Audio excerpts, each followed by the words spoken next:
dia a todos. Nós estamos com a responsabilidade do estudo desta manhã do livro No Mundo Maior. O Jefferson fez o início do capítulo na semana passada, né? A Casa Mental, capítulo 3.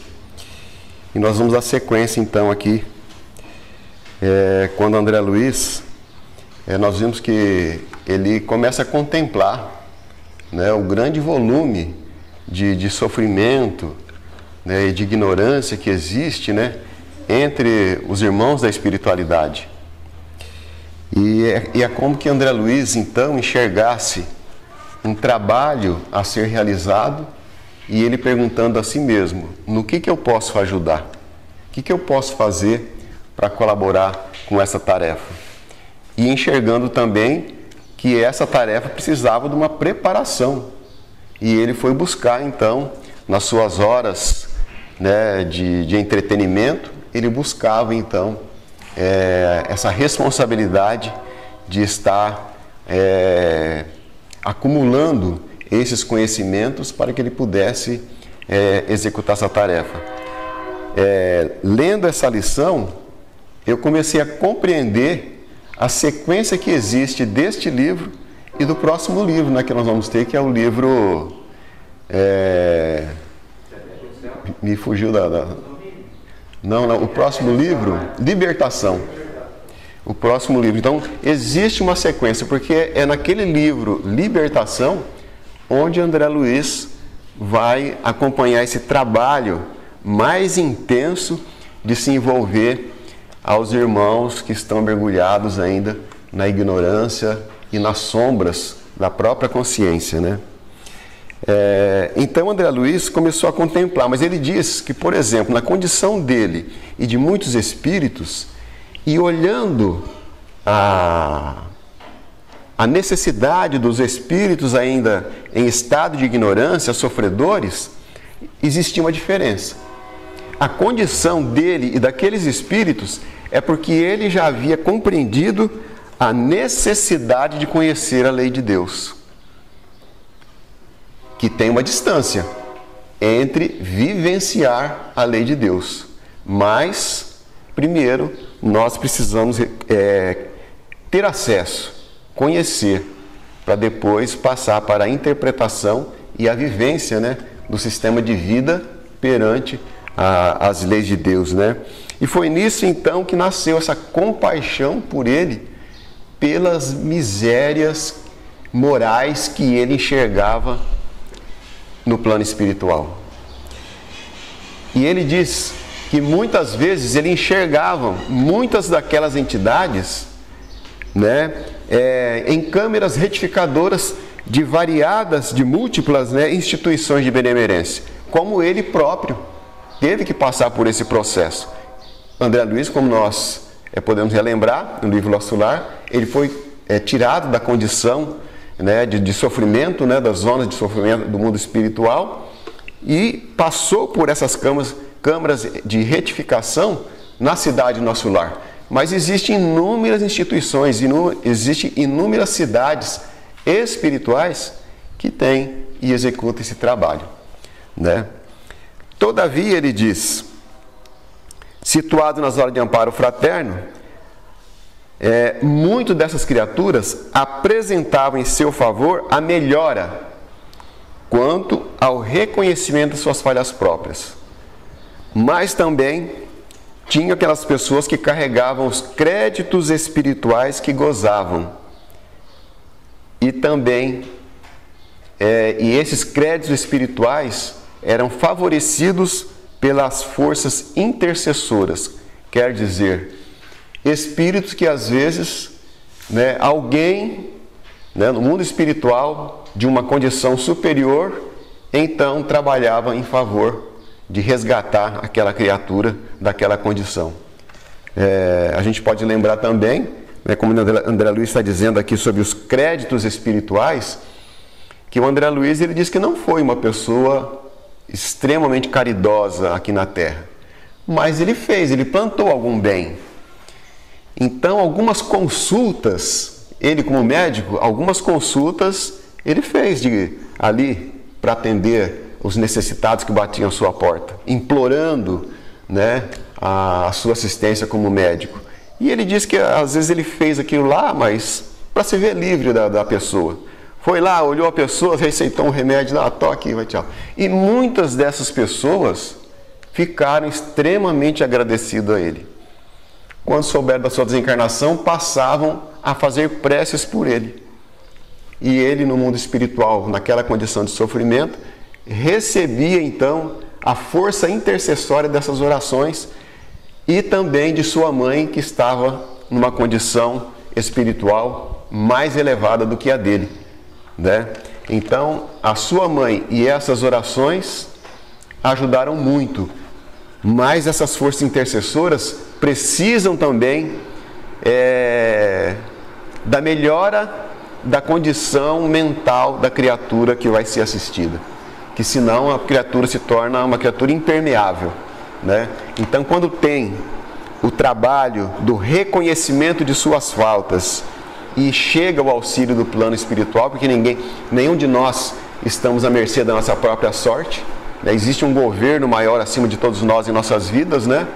Então, André Luiz também, através dos seus exemplos, nos traça essa condição.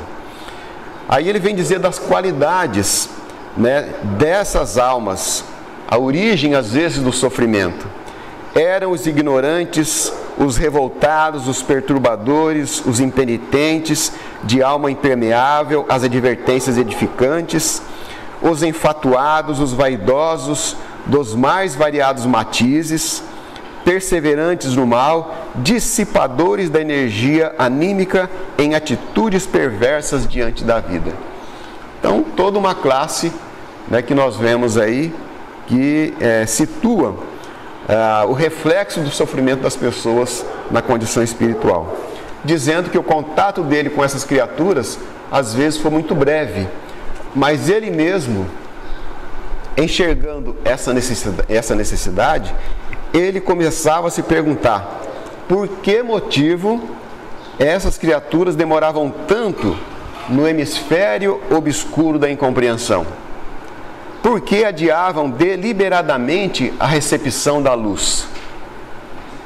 Porque todas essas almas recebem, né, a visita, o auxílio do plano mais alto, mas permanecem impermeáveis.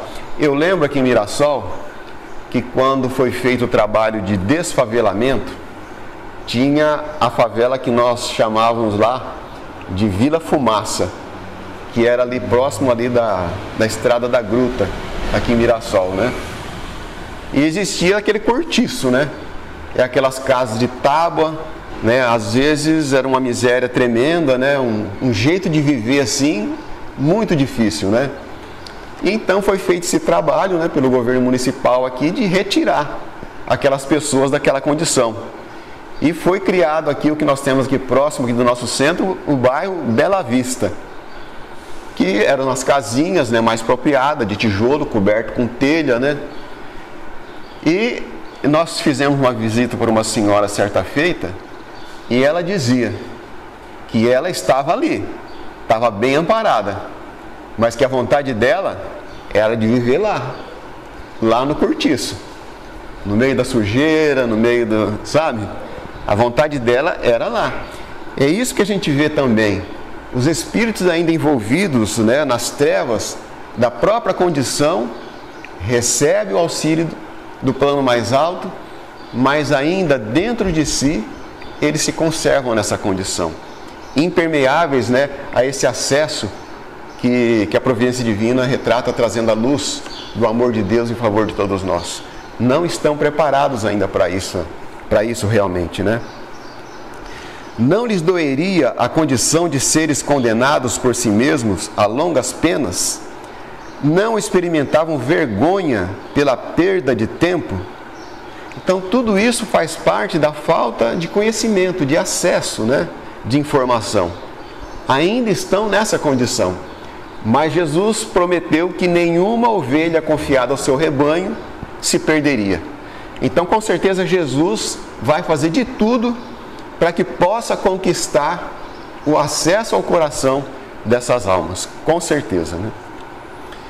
Muitas vezes, prossegue André Luiz, Surpreendia-me a contemplá-los. Os traços fisionômicos de muitos desses desventurados pareciam monstruoso desenho, provocando ironia e piedade. Que lei regeria a estereotipação de suas formas? Tê-los-ia olvidado a mãe natureza, pródiga de bênçãos em todos os planos, ou receberiam eles traços de apresentação pessoal como castigo imposto pelos superiores desígnios? E nós sabemos que Deus não castiga ninguém. Deus ampara e auxilia, né? O que existe aqui, André Luiz não traça para nós ainda, sobre a indagação que ele está fazendo aqui, da forma monstruosa, às vezes, que muitos espíritos acabam conquistando para si mesmo. Não é reflexo de algum castigo da providência divina. Mas nós vamos estudar isso, né, mais detidamente no próximo livro, né, Libertação. Quando nós vamos entender a plasticidade do corpo espiritual.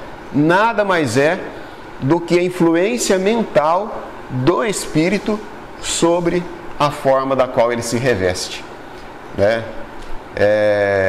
Nesse livro Libertação, o André Luiz ele passa, né, em um dado momento do livro, ele passa por um ambiente onde ele vê algumas árvores ressequidas ali. E depois do caso passado, Gúbio, que é o mentor espiritual, vem dizer para ele que aquilo lá não eram árvores. Aquilo eram espíritos como que se tivessem sido hipnotizados naquela condição de árvores ressequidas. E às vezes de forma de animal, né, uma forma totalmente brutalizada, né, que causa às vezes, muitas vezes, pavor. Chico Xavier, certa feita, ele foi visitado por um espírito dessa condição e ele relata que na linguagem humana era intraduzível fazer o detalhamento da fisionomia daquela criatura. Que ele, na sua posição, quando se deparou com aquela visão, ele até mesmo se estremeceu. Se não é a presença de Emmanuel dar sustentação a ele, com certeza, às vezes, ele poderia não ter se comportado da forma devida ali. Mas Emmanuel, seu guia espiritual, deu toda a sustentação a ele necessária para que ele pudesse ajudar também aquela criatura. Tais interrogações se me esfervilhavam no cérebro e me punham aflito por viver a possibilidade que se me oferecia. Aproximei-me de Calderaro naquela manhã, sedento de saber. Expus-lhe minhas indagações íntimas, relatei-lhe aos ouvidos tolerantes minha expectativa ansiosa, longamente sofreada. Pretendia conhecer os que se entretinham na maldade, no crime e na inconformação. Olha só o trabalho que o André Luiz queria fazer. Ele queria buscar auxiliar essas criaturas aqui, né? Envolvidas na maldade, no crime e na inconformação. Não é um trabalho fácil, de forma nenhuma, né? Mas um trabalho que exige pessoas que tenham conhecimento e capacidade para realizar, né, essa condição aqui, né? Eu lembro que eu fiz algum trabalho um trabalho voluntário no Hospital Psiquiátrico Bezerra de Menezes, e lá a gente sempre ouvia dizer: não é qualquer pessoa que vem fazer esse trabalho aqui.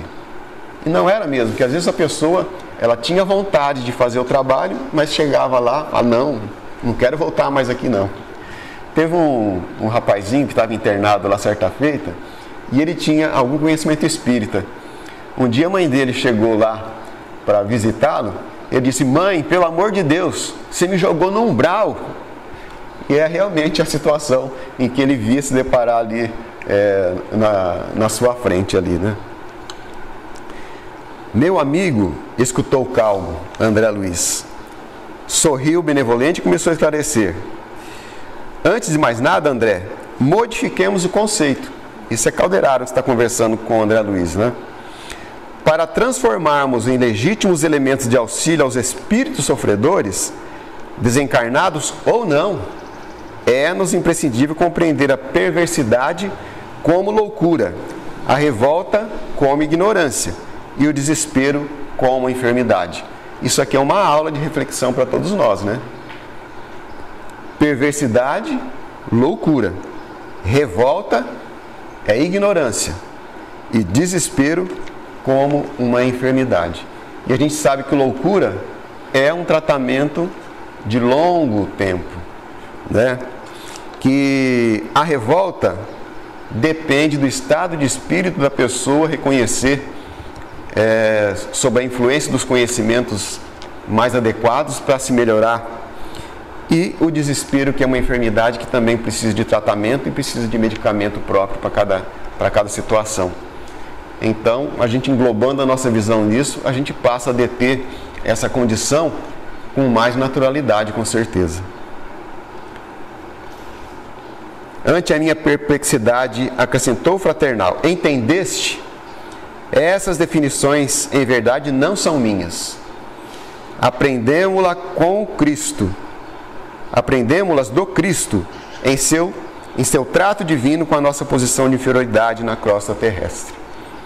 Julguei que o instrutor se entendesse em longa exposição verbalística relativa ao assunto, trazendo referências preciosas e comentando experiências pessoais. Nada disso. Calderaro informou-me simplesmente: a cegueira do espírito é fruto da espessa ignorância em manifestações primárias, ou do obnulamento, do escurecimento, da razão, nos estados de aviltamento, da degradação do nosso ser. Então, tudo isso é reflexo da ignorância. E ignorância não tem outro remédio senão a instrução e o conhecimento. Mas para isso, a pessoa tem que estar disposta a realizar esse trabalho, a realizar essa condição.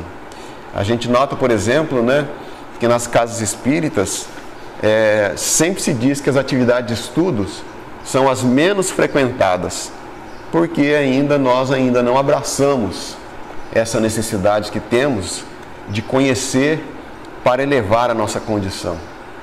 Esse não tem jeito, é o único caminho. Não é esse, é o único caminho que nós temos, Mas, e o Calderaro ainda continua: nosso interesse no socorro à mente desequilibrada é analisar esse último aspecto da sombra que pesa sobre as almas. Assim sendo, faça mister saberes alguma coisa da loucura no âmbito da civilização. Para isto convém estudarmos mais detidamente o cérebro do homem encarnado, e do homem desencarnado, em posição desarmônica, por situarmos aí o órgão de manifestação da atividade espiritual.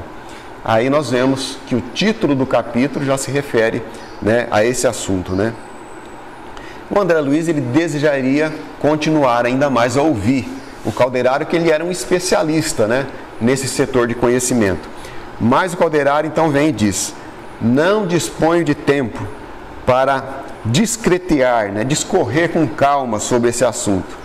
Então ele diz para André Luiz que o mais provável ali seria que André Luiz aprendesse diretamente trabalhando com essa situação. A gente sabe que a teoria ela é muito louvável, mas a prática vem trazer a concretização daquilo que nós aprendemos. Porque a pessoa que só aprende na teoria, ela não tem a experiência nas suas mãos, na sua condição, Calderaro sorriu fraternalmente e vem mais informação. O verbo gasto em serviço do bem é cimento divino para as realizações imorredoras. Conversaremos, pois, servindo os nossos semelhantes de modo substancial, e nosso lucro será crescente. A gente lembra que Jesus e todos os espíritos de alta envergadura espiritual que estiveram aqui neste mundo, eles trabalharam através da informação e da palavra para alcançar o coração das pessoas. Mas André Luiz também, no livro que nós já estudamos aqui, Missionários da Luz, não basta somente nós queremos ajudar as pessoas com nossas palavras, porque nossas palavras precisam do magnetismo do sentimento que nós carregamos. Às vezes nós damos um conselho para a pessoa e a gente fala, mas olha, eu falo e não vale nada. Mas porque nós ainda não temos. Isso nós vamos ver aqui mais para frente neste livro, quando da necessidade de buscar um espírito que tenha a substancialidade do amor concretizado no seu coração para convencer as criaturas endurecidas na maldade. André Luiz, certa feita, acompanhando o Calderaro aqui nesse livro, ele vê aquela imensidão de espíritos ignorantes, ele tenta às vezes parar e querer conversar, discursar para aquela multidão de espíritos. E o Calderaro diz assim, olha André, com calma, que só palavra não vai adiantar nada. Nós precisamos ter um magnetismo pessoal para ajudar essas criaturas, e o Calderaro enxergava que faltava ainda essa condição para o André, né? Não basta só vontade, precisa preparação e ter realmente, né, condições para isso, né? Calei-me edificado, André Luiz. Quer dizer, reconheceu realmente, né, o aprendizado. Daí a minutos, acompanhando-o, penetrei vasto hospital, detendo-nos diante de leito de certo enfermo. Já estava em atividade, que o assistente deveria socorrer. Abatido e pálido, mantinha-se ele unido à deplorável entidade do nosso plano. Quer dizer, o doente ali internado estava envolvido por um irmão já desencarnado, né? O doente, embora quase imóvel, acusava forte tensão de nervos, sem perceber com os olhos físicos a presença do companheiro de sinistro aspecto. Pareciam visceralmente jungidos um ao outro. Tal abundância de fios tenuíssimos que mutuamente se entrelaçavam de o tórax à cabeça, pelo que se me afiguravam dois prisioneiros de uma rede fluídica. É como se estivesse encarnado e desencarnados ali, envolvidos nas vibrações pessoais de um e de outros. Mentalmente eles estavam ligados. É o que nós chamamos, o que a doutrina espírita chama de simbiose espiritual, né? O encarnado é como se ele estivesse assim, né, em plena harmonia, vamos dizer assim, com os sentimentos daquele desencarnado. Por isso que existe realmente, né, essa condição aí, como se os dois estivessem ali, como se ocupando um só corpo, vamos dizer assim. Pensamentos de um deles, com certeza, viveriam no cérebro do outro. Comoções e sentimentos seriam permutados entre ambos, com matemática precisão. Espiritualmente, estariam de contínuo, perfeitamente identificados entre si. Observável-lhes, admirado, o fluxo comum de vibrações mentais. Dispunha-me a comentar o fenômeno quando o Calderaro, percebendo a intenção, se adiantou recomendando: examine o cérebro de nosso irmão encarnado. Então aí já começa, né, o aprendizado mais intenso de André Luiz, nessa análise da condição do cérebro, tanto do encarnado quanto do desencarnado. Olha, André Luiz diz que a atividade espiritual nos hospitais é muito maior na esfera espiritual do que na esfera física, né? Então, a gente pode notar o grande trabalho que existe, né, da espiritualidade nesse setor de atuação, né? E André Luiz se dispondo, né, a esse trabalho de socorro às pessoas ignorantes, inicia esse trabalho de aprendizado para que ele possa então se munir de substância realmente para iniciar esse trabalho aí. Essa história aqui é uma história muito interessante mas vai ficar para o Jefferson fazer a semana que vem. Que Deus nos abençoe, hoje e sempre.